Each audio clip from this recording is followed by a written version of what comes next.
Plebiscito en Chile, 1988, de Álvaro Jope Guíñez, es una publicación coeditada por Haiken Ediciones y Galería Zebra.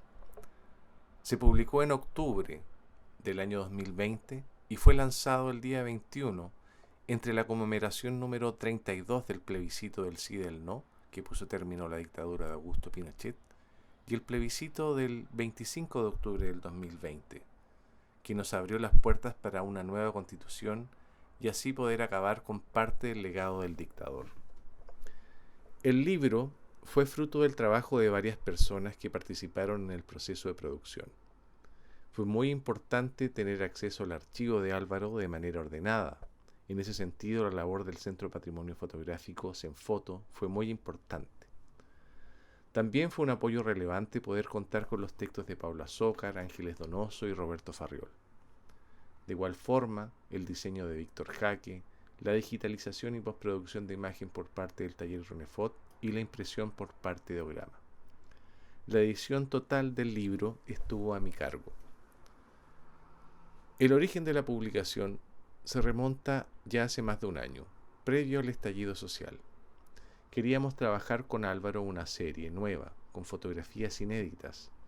En la conversación surgió el plebiscito del 88 como una buena posibilidad e historia. Comenzamos a trabajar y llegó el levantamiento social de octubre.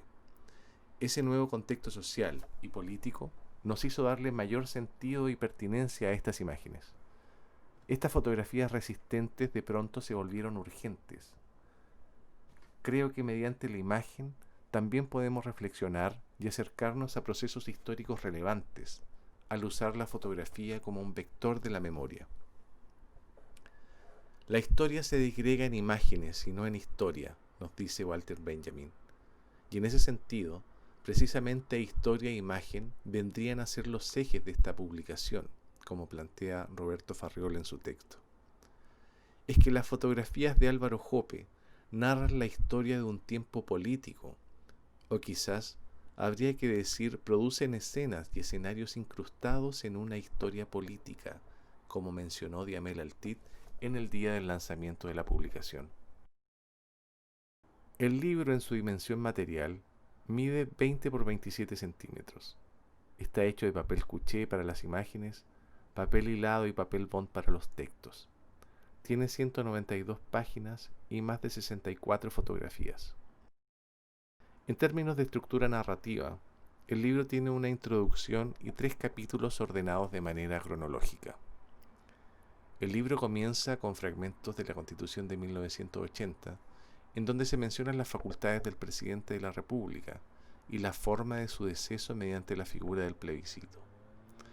Una fotografía de un niño durmiendo en una micro al lado de un grafiti que dice "Abajo la dictadura" cierra la introducción. El primer capítulo se llama Manifestaciones por la Democracia y muestra imágenes de momentos álgidos de la dictadura. Comienza con un niño tras las rejas mirando el horizonte, bajo el cartel de una democracia invertida.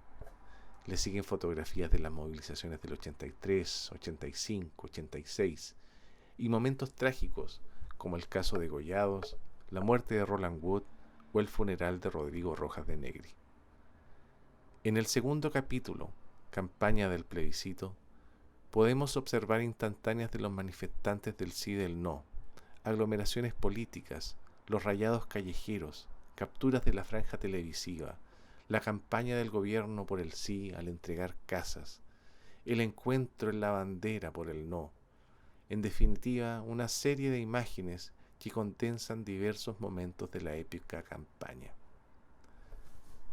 El tercer capítulo corresponde al mismo día del 5 de octubre y nos muestra el proceso de votación, las filas, las cámaras secretas, las urnas, el conteo de votos, la tensa espera de los resultados, las declaraciones del Comando del No y del Ministerio del Interior, para terminar con el festejo y la incertidumbre sobre la historia que ya sabemos cómo continuó.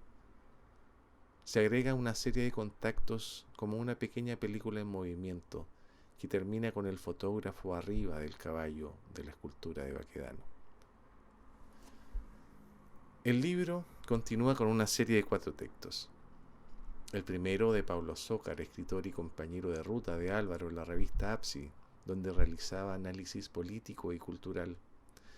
El texto se llama El ojo inexorable de Álvaro Jope, que bien podría ser la pluma inexorable de Pablo Azócar. Con una mirada crítica y aguda, analiza ese periodo de dictadura y transición política. Le sigue el texto de Ángeles Donoso, teórica chilena, docente de la Universidad de Nueva York e investigadora de la fotografía de los años 80 en Chile.